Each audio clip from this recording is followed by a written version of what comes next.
In this video I'll take a look at the legendary legions from the Gondor warbook for the Middle-earth strategy battle game.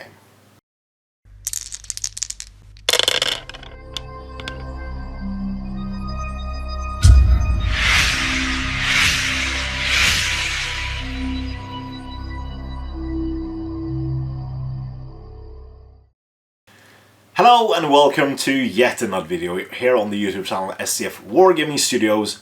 My name is Andreas Norwegian Viking and this is my review of the new legendary legions from the Gondor warbook for the Middle-earth strategy battle game. So legendary legions are a very cool way for you to include narrative forces going beyond just the allies options in the armies books. So the in this case the armies of the Lord of the Rings. So you basically forego the ally rule because you can't ally. They don't have other army bonuses that are already included in the heroic legendary legions, and hero models in this army can lead warriors they would not normally lead. So I think legendary legions are very inspired and something I would like to test out for myself. But in this video I'll check them out and you can see if this book is worthy of your purchase and if these armies are worthy of taking. So what I find interesting is the way these legendary legions are structured is very reminiscent of the old Legions of Middle-earth book, where you just have the army composition with the war gear options. So you can basically use it as a way of picking your army. So you don't need to flick through multiple pages, and it also explains the additional rules and the special rules. So there are a total of 8 armies, so 4 for the good side and 3 for the evil side, I believe. And we start off with the Rangers of Athenian. So this is a very cool and fluffy list. So it includes Faramir, Captain of Gondor with bow. So he already comes with a bow, and he has the option for horse. So that means I will have to convert myself a Ranger Faramir on horse. Wonderful. Madril, Captain of Athenian, and Damrod, Ranger of Athenian. Frodo Baggins with Mithril Coat, Sting and Elven Cloak. Samwise Gamgee with Elven Cloak. And Smeagol. It also has access to Captains of Minas Tirith, but without armour. Or heavy armour in that case. I can't remember off the top of my head if they already come with a heavy armour. I believe maybe they do, so I might have misspoke there. But he has the options for horse, bow, lance and shield, so yeah, he probably comes with a heavy armour. But you do have like 3 ranger heroes who can lead the rangers, so it's alright. Osgiliath veterans are an option for you to be able to play the attacks on Osgiliath, as well as normal warriors of Minas Tirith and rangers of Gondor. This army does not have like a pure army special because it has to be pure, but it does have additional rules. So the first one is a Ranger of Athenian force must always include Faramir, Captain of Gondor, which is always the army's leader. Samwise Gamgee can only be included if your force includes Frodo Baggins. And Smeagol may only be included if your force contains both Frodo and Sam. Frodo, Sam and Smeagol may not lead warrior models in this force. And I believe they are not independent heroes, which means they have to be single drop warbands on their own.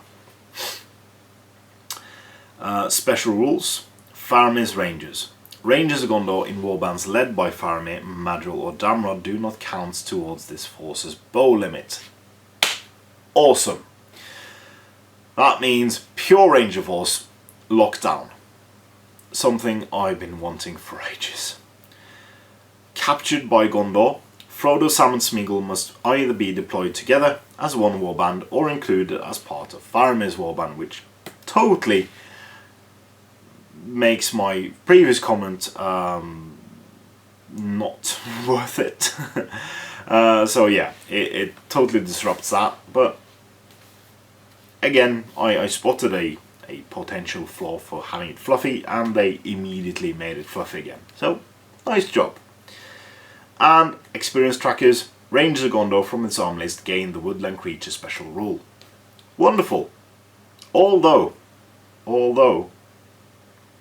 I would like, it might make this army very, very powerful, but with the loss of the Warriors of Athenian upgrade for the Warriors Minas Tirith, I would like to see this army have that experience tracker for every single model in the army, and not just be woodland creature, but just difficult terrain, because the Rangers of Athenian fight in Osgiliath,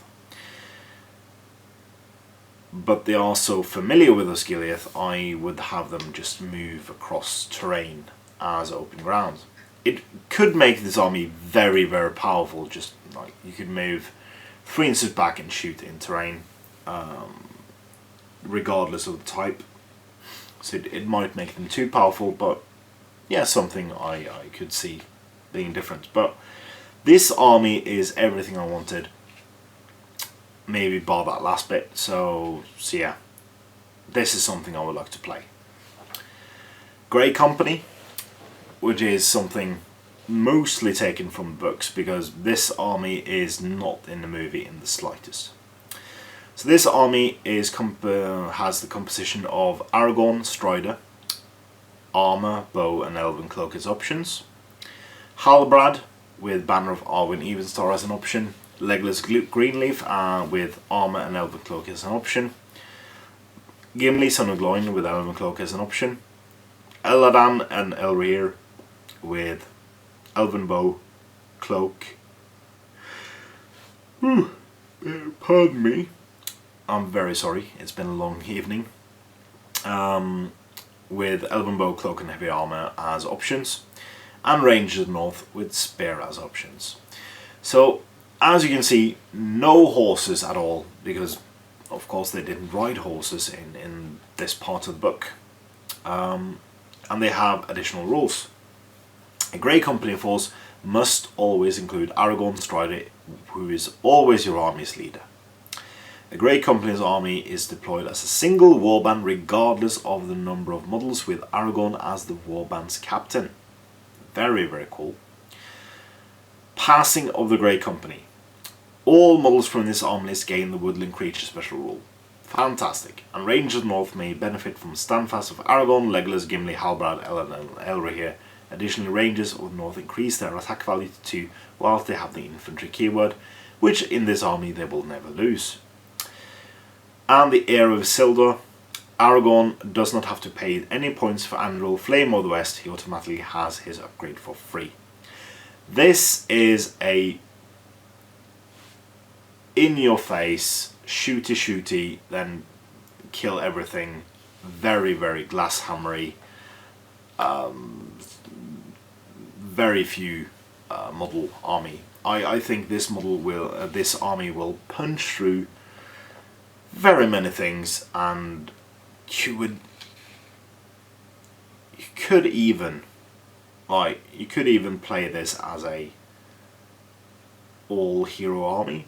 Well, it is an all hero army, but all powerful hero army. So you could have like the twins, Aragorn, Halbrand, Legolas, and Gimli, like punching through, deploying as one single warband, just ploughing through the battlefield with a smattering of rangers, which is probably how I would play this army. It struggles a bit with mobility, but yeah, no points for Andril and Woodland Creature, and Standfast for everything, and 2 attacks for the Rangers. It's very, very cool. What's also very cool is the armor composition for the Return of the King, which lets you have Aragorn Strider with Elven Cloak, Legolas Greenleaf with Armor and Elven Cloak, or options for it, Gimli with the option for Elven Cloak, the King of the Dead, Heralds of the Dead with the option for Shield, Warriors of the Dead with options for Banner, Shield and Spear, and Riders of the Dead. Additional rules: army must include Aragorn and the King of the Dead. Aragorn is always the army's leader. Aragorn, Legolas and Gimli may all lead Warriors of the Dead and Riders of the Dead in their army list. Special rule: Heir of Isildur, again, Aragorn does not have to pay any points for Anduril. He automatically has this upgrade for free. King of the Dead, Harbinger Evil, so does not lose that one. And Fight for Us and regain your honor. Spirit models from this army is counted as being in range of a banner if Aragorn is within 6 inches. Fantastic! I love this army. I want to repaint my Army of the Dead just for this. Oh, it's sad it is so long until we get to play this in the Grand Campaign. Oh yeah, this is lovely. Riders of Theoden. Army composition: Theoden, King of Rohan with armoured horse, heavy armour and shield. Eomer, Marshal of Riddermark with armour, horse and shield, with the option for throwing spear.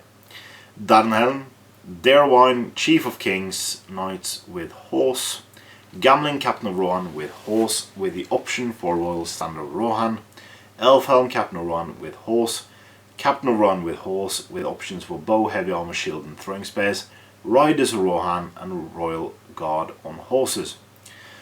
So everything is mounted in this army, as it should be, as it definitely should be, and it's everything that was present at the Battle of the Pelennor Fields in the book, I believe. You do hear Theoden call out to certain members, and it, with the exception of Grimbold, yeah, but Grimbold does not have access to a horse in the Middle-earth structure battle game. Additional rules: Riders of Theoden force must always include Theoden, King of Rohan. The clue is in the name, duh. Who is always the army's leader. Dunhelm may be deployed as part of Elfhelm's warband if you so wish. If you do so, Dunhelm will count as an independent hero.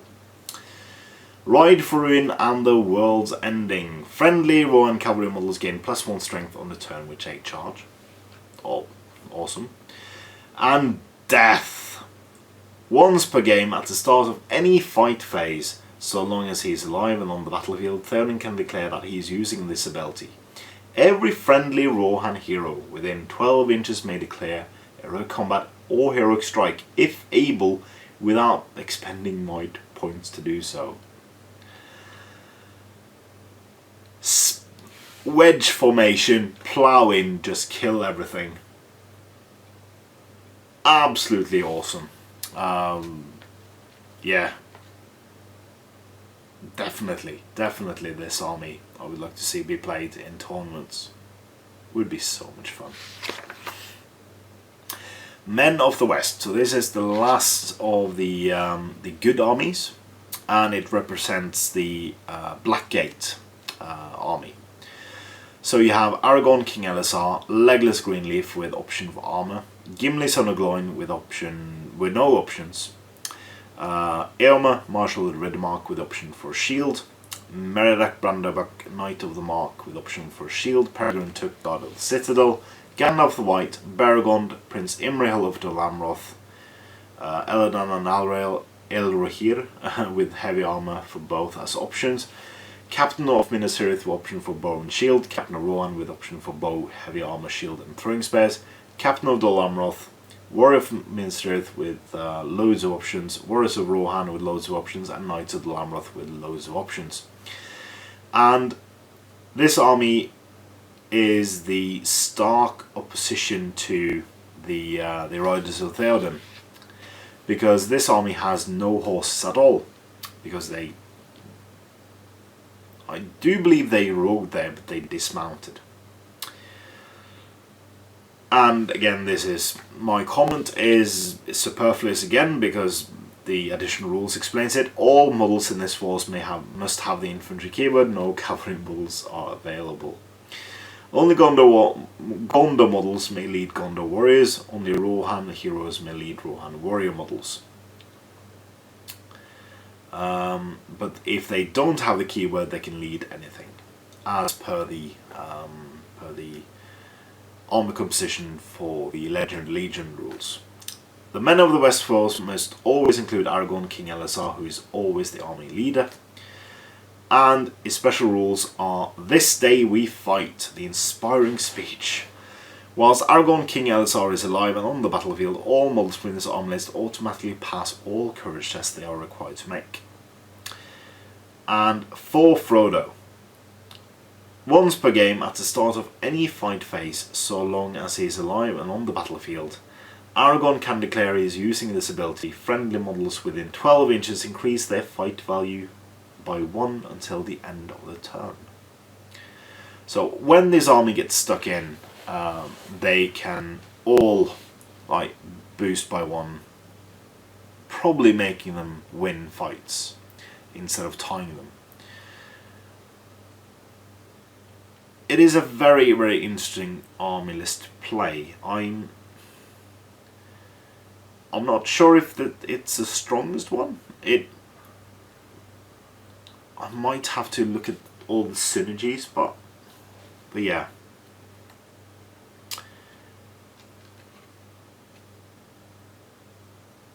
Because many of the heroes really benefit from being mounted.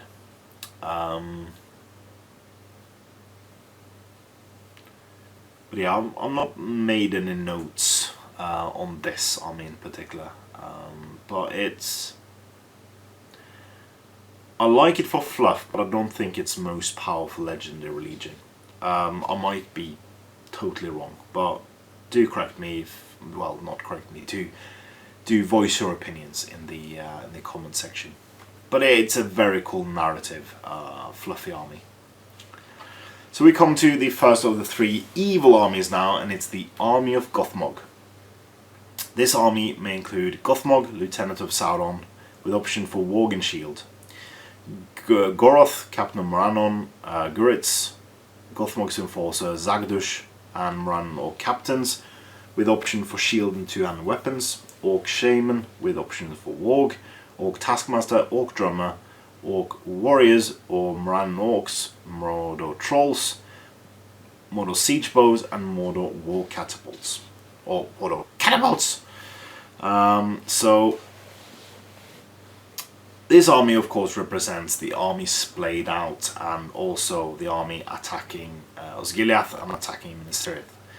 Has basically all the options available, and yeah, it's really, really cool. It has additional rules, so Army of Gothmog must always include Gothmog, who is always the army leader. It's a given. And he also counts as a hero of legend when taking this legendary legion. Has 2 special rules: the destruction of men. The range of Gothmog's Age of Men is over special rule is increased to 12 inches. Additionally, the range of Gothmog's Time of the Orc has come special rule is increased to battlefield wide. Ooh, nice. And tyrannical rule: friendly Mordor Orc hero models may benefit from Gothmog's Stand Fast. So very nice if you intended to play this this fluffy army. It just adds benefits all across the board, and I really, really like it. Just orcs across the board, Morannons across the board. Yeah, why not? Why not indeed? Grand Army of the South, which is exactly what you think it is. It is a combination of the Mahud and the Haradrim. So it's Suladan, the Serpent Lord, with armor, horse, and bow with poisoned arrows as options. Raza, Fang of the Serpent, Haradrim King, with horse, bow, with poisoned arrows and war spear as options. Haradrim Chieftains, with horse and bow with poisoned arrows as options as well. The Hasharin, War Mimic of Harad. The Haradrim Taskmaster, the Haradrim Warriors, Raiders, Serpent Guard, Serpent Riders, Mimic War Leader, Mahud King with War Camel Blowpipe with Poison Darts, Shield and War Spears options. Mahud Tribes Masters as with War Camels, blowpipes with poison darts, shield and war spear as options, war mimic of Farhad, Mahud warriors, Mahud raiders and half trolls.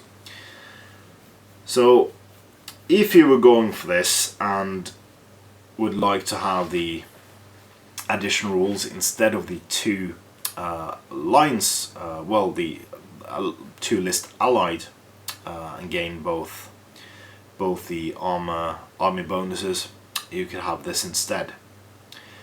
But you gain most of this already with the additional rules. So the additional rules are: the Grand Army of the South must always include either Sultan or the Mimic War Leader, and it may have both. Only Mahud hero models may lead Mahud warrior models. At least 50% of the models in the Grand Army of the South force must have the Haradrim keyword, and your force must include at least one Mimic. So it ties you to get a Mimic, and it's awesome. Hail of Poisoned Arrows. Grand Army of the South force may have 50% of their warriors armed with bows. So that means every single model may have a missile weapon, because you can have the rest with blowpipes. The Making of a King. The leaders of the South will stop at nothing to further their claim to the rule. Your army's leader may declare free heroic action at the start of any fight phase in which they are engaged in combat with their enemy leader. If the Mimic War Leader is your leader, you may still use this ability whilst atop the Royal War Mimic. In this case, the Mimic will be affected as if it had want to declare heroic action. So that means... does that mean heroic strike? Yes, it does. Does mean heroic strike. Perfect. War Beast for the South. All Mimic models in this force gain the Harbinger of Evil special rule and Warrior Pride. So you gain within 6 inches of friendly Mahud hero that is engaged in combat, you automatically pass all courage tests. And that gains the Mahud warriors, so not the Haradrim. But this is kind of awesome. It's all kinds of awesome. Mimics galore. Awesome. So the Black Gate opens. So this is the companion list to the Men of the West. So you have army composition is the Mouth of Sauron with the armored horse as an option, Mordor Troll Chieftains, Moran Orc Captains with shields and two-handed weapons as options, Orc Captains with Warg, Orc Bow and Shield as options. It also has Orc Warriors, Moran Orcs and Mordor Trolls as the infantry. Additional rules. Black Gate opens force must include a Mordor Troll Chieftain. The Mordor Troll Chieftain is counting as being as Hero of Valor and must be the force's leader. Additional Mordor Troll Chieftains remain as normal. So you can have several. Cool. Greatest of the Trolls. The Mordor Troll Chieftain is your leader. That is your leader gains the Fearless special with an additional point of might, will and fate. Awesome. Hordes of Mordor Orc models, Mordor Orc models gain +1 to wound in a duel in which they outnumber their opponent in a fight. Note that the supporting models do not count for either side for the purposes of this rule.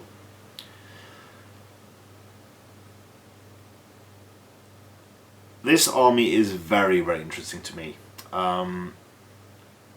because you rarely see like this kind of force. And of course the Troll Chieftains being so incredibly powerful in this list. Well, the first one, at the very least. This is a very interesting army. This is really cool. So, some of the lists are not adding that much, but are interesting. Some I do not think is the most powerful lists. But I think some of them are, well, most of them are really, really cool. All of them are narrative in their own respects and are very interesting to me for my sense of play. I do not generally care if I lose or win in games. I'm more intending to have fun, but I do see some of these lists being very, very cool to take in match play scenarios and in tournaments. Tell me what you think about these lists in the comments. I'd be very interested to hear your thoughts on this. And yeah, great book and a wonderful addition to the lists and things. I like this. Wonderful job, team. Can't wait to see what the next supplement will be. So that's it for these reviews so far. I might do my reviews on the different scenarios at one point, but I've not done so far. So you probably will see all of these scenarios in the Grand Campaign. But some of these scenarios are very far away. But some of them we will play very, very soon. Because we have to jump just back in time to get them.